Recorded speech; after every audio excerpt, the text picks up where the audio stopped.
Oh hey, it's Sabrina. So today I'm going to be sharing with you a review of a book that was sent to me by the author, and it is Pigeon Blood Red by Ed Duncan.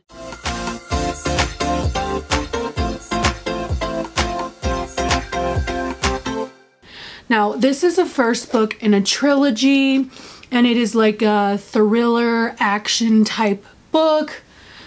So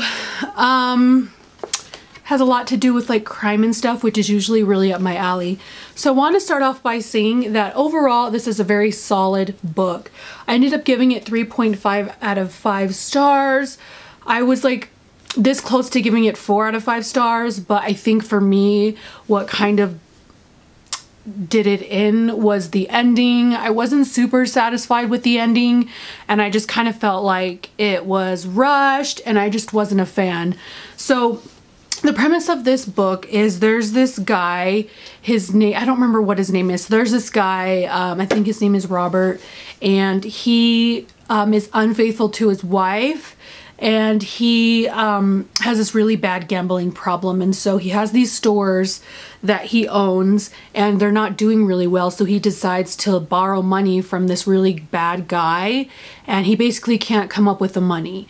So this guy's like, hey, you have 2 weeks, and his like little minions escort him to go to his apartment. And while this is happening, the husband Robert finds this really what am I trying to say? He finds this jewel that is worth a ton of money, and he decides like, if I steal it, can I get away with it? How much money can I get? Will that, what should I do?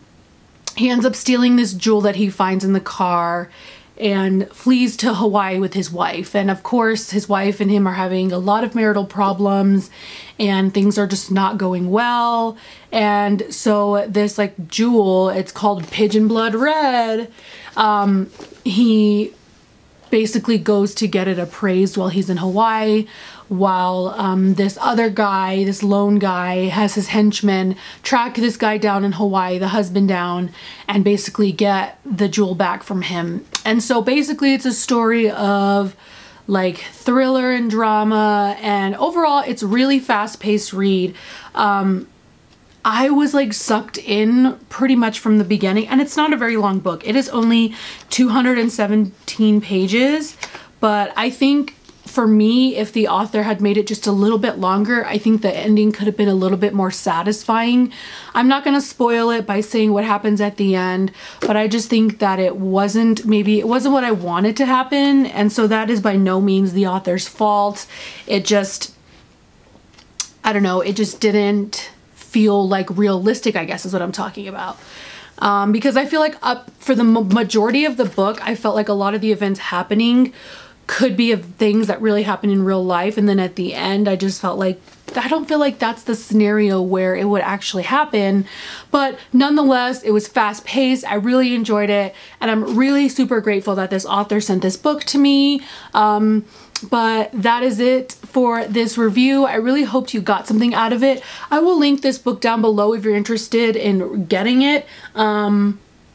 I don't know how much it costs on Amazon. This was sent to me for free, but if you're interested in looking it up, also if you want to see my review, I'll link that in Goodreads down below. That may or may not have spoilers, I'm not sure, but I really hope you enjoyed this. I will talk to you very soon, and of course, thanks for watching. This is A Game of Thrones by George R.R. Martin.